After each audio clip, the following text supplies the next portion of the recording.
First of all, I'd like to express my deep sympathies to the victims of yesterday's horrific rioting violence in North London, High Road, Tottenham. The Tottenham Riots are really a terrible consequence of various factors that come together during these hard economic times. But what I'm going to say is what I think can be done to prevent things like these from happening again, and to help address the current problem. The particular type of poverty and disenfranchisement that provide significant fuel to these horrific, potentially lethal, life-threatening, dangerously destabilizing acts of senseless violence and destruction, which took place in North London, cannot be solved by simple-minded, superficial efforts. As Einstein stated once, one cannot begin to solve problems at the same level of intellect that created them in the first place. And so these socioeconomic and behavioral problems, exploited by dangerous criminals, thugs, and enemies of the state, obviously, must be solved by a broad group of people who are intellectually, able to put together their common abilities, efforts, from various disciplines, including philosophers, social scientists, psychologists, criminologists, artists, legal experts, ethicists, and obviously there also needs to be a consideration for creating a new branch of the police made up of such similar people as I've just mentioned. There needs to be some fundamental changes and reforms also the way the police are trained and educated, plus a change in certain laws that are counterproductive in dealing with inner city poverty related issues. And obviously there needs to be venues for both adults and youth, alternative venues for them to find more creative, positive ways to express themselves and meet other people in a positive environment. It's just, there's no escaping this, and especially at a time like this of austerity, severe austerity measures, budget cuts. It's just, it's almost impossible to see how this is going to be done, but it has to be done, especially if you want to avoid these things in the future, and especially now that the Olympics are coming. But God forbid we just do it because of the Olympics. We got to have a long-term strategy here. So as I said, there needs to be a fundamental change in the way the police are trained and educated. And there needs to be a change in certain laws that are, as I said, counterproductive in dealing with these inner city poverty-related issues. Obviously, gratuitously violent, adrenaline addiction-causing video games and other media that are gratuitously violent are significant cofactors. Don't get me wrong, I'm not for censorship. It's not necessary, in fact. It's not required here. But we do need to provide attractive alternatives, seriously attractive alternatives, to these very inner city youths who live in a very special kind of poverty, different from the poverty that we have in other parts of the world. Not to say that in the UK and the United States and other Western societies we don't also have the traditional forms of poverty. We have that too. I was watching a video the other day because of this. When I say the other day, I've been disturbed by this since last night. I was watching a video on YouTube in which a psychologist, the video is titled, by the way, it's Violence in Video Games, and it was posted by the YouTube user WatchMojo, and it's titled Violence in Video Games. And I was listening to this psychologist, who I think was rather naive in his whole research approach, and it seemed to me he didn't understand some fundamentals here that anybody who studied psychology like I did should know. Long-term exposure to adrenaline addiction causing gratuitously violent video games has very detrimental effects on the minds of people. In fact, long-term exposure to any severe adrenaline addiction has detrimental effects on the minds of those who are addicted to it. And the more one plays exceedingly violent video games, the higher the tendency to severe addiction and its overall very negative behavioral consequences. And you can imagine, in combination with the underlying hopelessness, despair, disenfranchisement, poverty, this special type of poverty that exists in inner cities, and you add those gratuitously violent movies and deliberately gratuitously violent video games.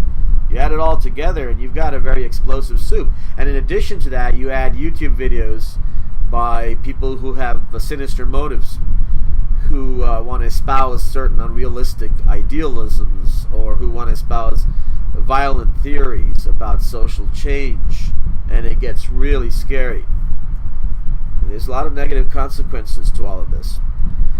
There's also a tendency to develop, when you play these video games, what I would call unreality syndrome. Unreality syndrome, maybe there's another term for it, but unreality syndrome is like when one becomes desensitized emotionally and conceptually towards issues of violence and just horrific scenes of violence.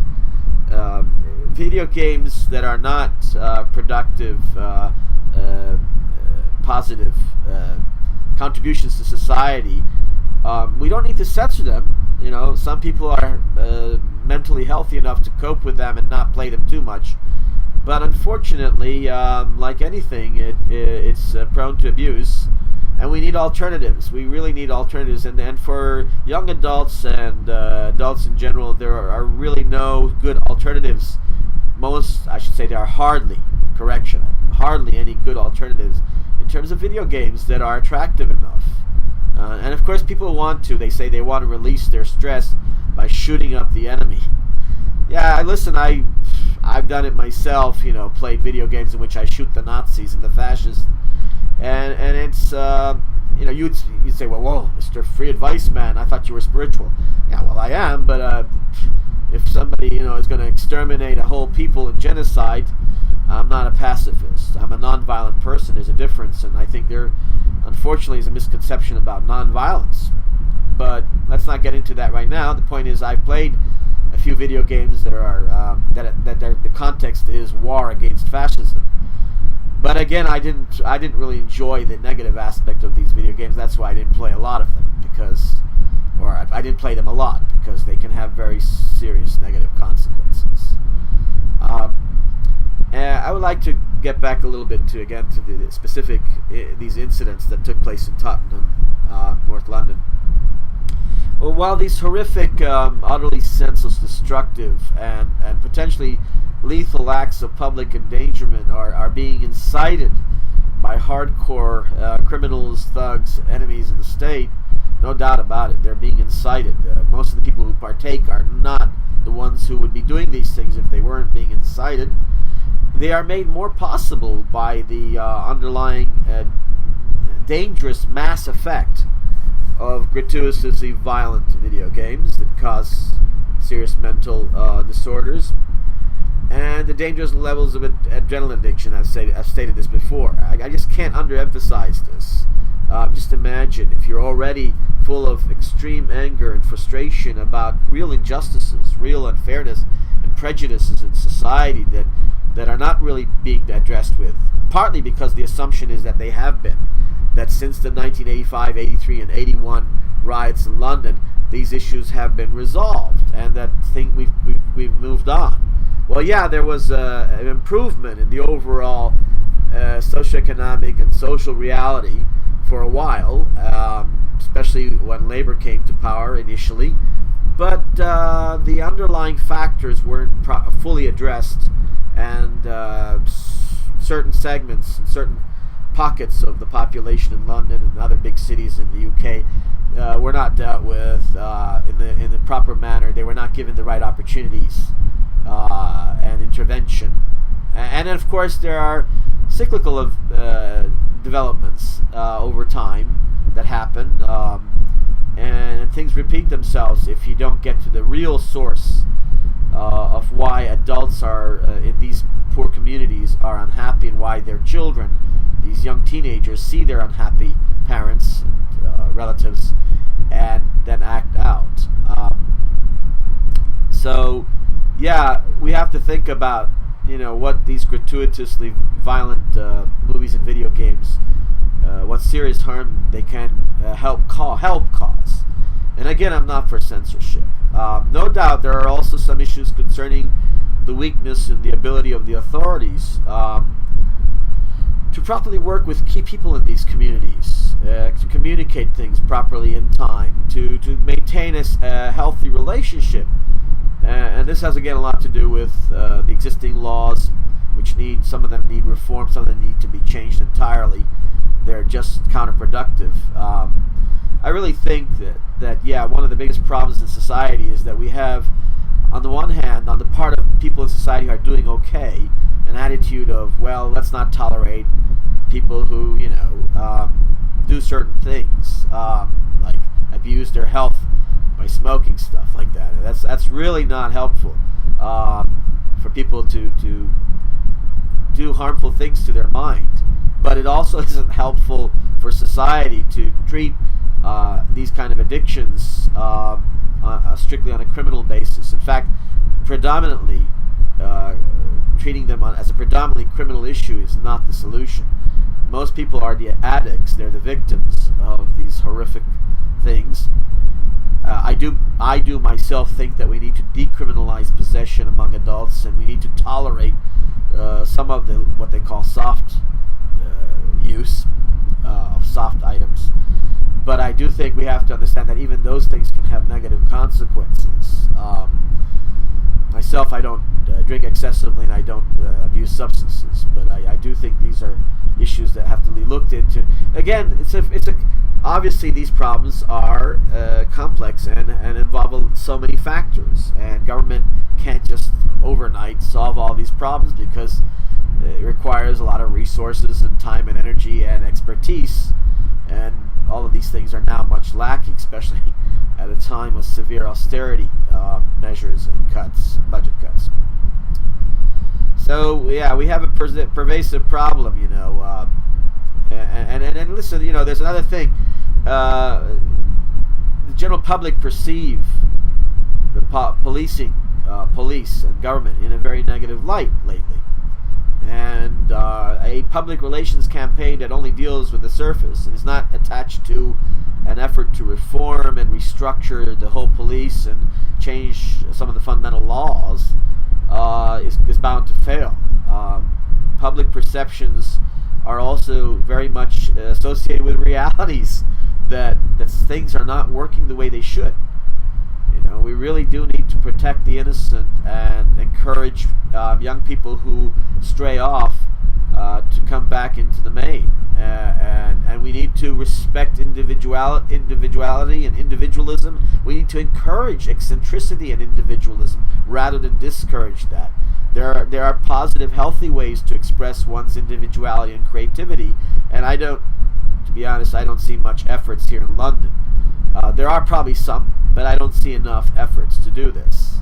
And again, it's not just the young people, it's the adults, because if the kids come home, even if they have some place to play ping pong and whatever, and play chess and draw paintings, and paint paintings and draw things, whatever places they may have to go, if the adults are unhappy, and one of the reasons adults are unhappy, I've touched on this before, is because they are not provided the respectful alternative means to meet other adults. And I'm not saying, that we should have places where people can fool around and get in trouble with other adults. I'm talking about all kinds of venues that cater to all kinds of people. People must be respected as the individuals they are, and there are people who are traditional monogamous people, and there are people who are not, and we've got to respect all types, and government has a role, local government as well as national government has a role in reaching out to the private sector and saying, hey, provide some of these alternative venues for the adults and young people who are, especially the ones who are disenfranchised and poor. Let's help provide these places so people can express themselves and connect and feel a sense of community, and not a negative sense of community, but a positive one. And people say, oh, wait a second, that's dangerous. And people connect, especially if the poor got given more means to connect other than the internet, and tweeting on the phone and all that stuff,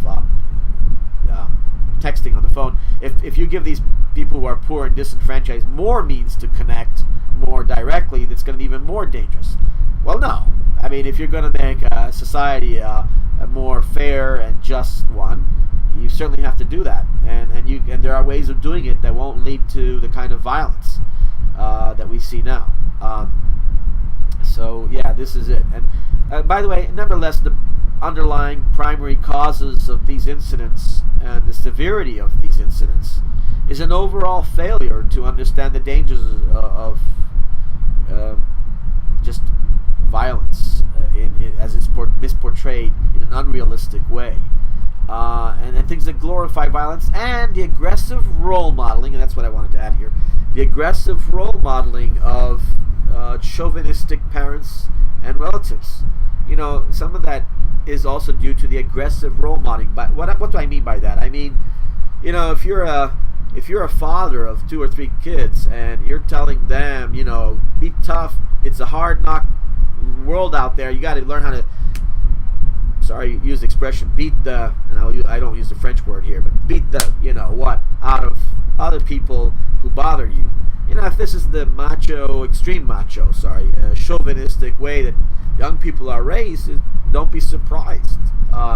That's another thing. Parents have a role in this, but in order for parents to know what the dangers of what they're doing are, they need also to have ongoing educational opportunities, continuing education for adults.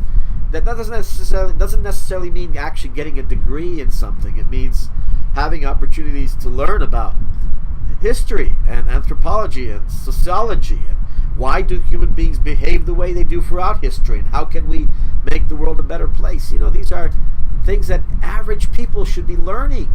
What time do they have? They're working so hard, they don't have spare time. Good question. Well, we need to work on that too. I mean, there was a time when General Electric made fantastic short movies back in the 40s and 50s and before that about how the world would be a wonderful place and robots and computers would be working for us. Never happened, right? Well, at least most of us have not benefited. And we can do that. We can create a world in which you still get paid for your employment, but generally speaking, you become trained on how to monitor your own robot and even repair it or whatever, interact, and sometimes even do some actual work, but still get paid, and then spend most of your time with your family, loved ones, going for further education, becoming enlightened. Come on. Is there any excuse to not use these technologies to liberate mankind? I don't think so. And I think my late friend Isaac Asimov made that very clear. So, we need to look into these things. What we need more of are people who are like Isaac Asimov, Carl Sagan, Maria Montessori, Mahatma, Karamchand Gandhi. We need more positive thinkers in the world who are truly positive, not these pseudo gurus. Come on, if we have all these problems, what success have those ones? I won't mention their names, they're rather famous.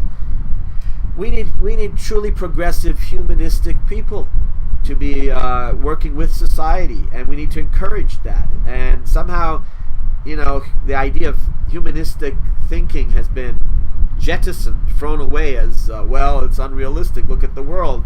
We got sick terrorists and horrible people attacking us. We want people to be strong to fight back. Yeah, well, to fight back effectively, you don't just have to have brawn and aggression. You actually have to have more of this. Brain. Intelligent ways of dealing with real threats and dangers from outside as well as from inside, and understanding that most of the people who are right now your enemies can be transformed, can be changed. Yes, they're not all at the core of the ideology, and you can reform things, and you can help the reformers and the moderates. And the same thing applies in specific in societies of the great cities of our Western world, United States and Europe and other places, where we have so many opportunities to help the underprivileged become the new privileged. We can raise the level of awareness and consciousness through serious education and through understanding that humanistic attitudes don't necessarily equate with atheism and being, anti-religious or unspiritual.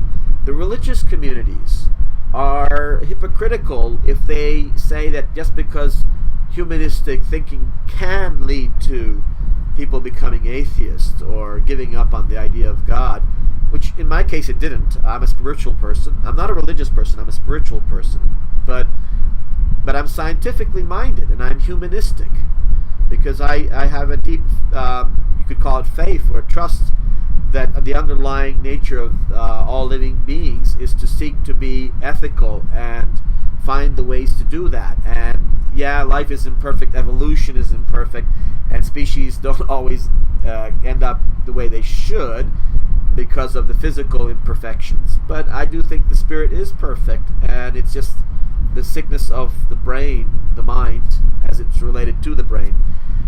It's those mental illnesses that are causing a lot of the problems. And my definition of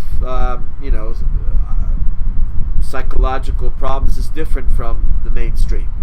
I don't buy into the idea that people who are capable of hurting innocent people are mentally healthy. I just don't buy it. They all have some kind of underlying mental health problem. And people say, well, wait a second, JP, where is morality in this? Where is freedom of will? Where is evil in all of this, if you're saying it's mental illness? Well, I actually think that mental illness is evil. It's not intentional evil, so it's not that kind of evil, but it is what evil is. It's mental illness. It's the absence of good. It's the presence of chaotic, illogical, senseless, guttural thinking, as opposed to rational thinking. It's irrational thinking. It's reactionary behavior. And I think that if we want a better world, we need to address things from various levels and directions, because these problems have many cofactors and they're very complex. So again, like Einstein said, you can't begin to solve problems at the same level of intellect that created them in the first place. And as I would say, or as I do say, if you want to solve these serious problems, you've got to be a lot more intelligent about how you go about it, and you have to really want to, because there are a lot of vested interests, unfortunately, who don't want these problems to really be solved. And that probably is the ultimate thing that we need to think about. Why haven't we already solved so many of our socio-economic problems, class divisions? Why haven't we raised people to a lower middle class level at least? Why isn't social democracy understood for what it really is? And why isn't it properly implemented? And why people don't understand that there is an alternative to extreme capitalism and communism. There are obviously alternatives to fascism, which is not really an alternative, right? And anarchy. We need to look at life in a different way. Hope you'll give me some feedback on what I said. Thank you.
Bye.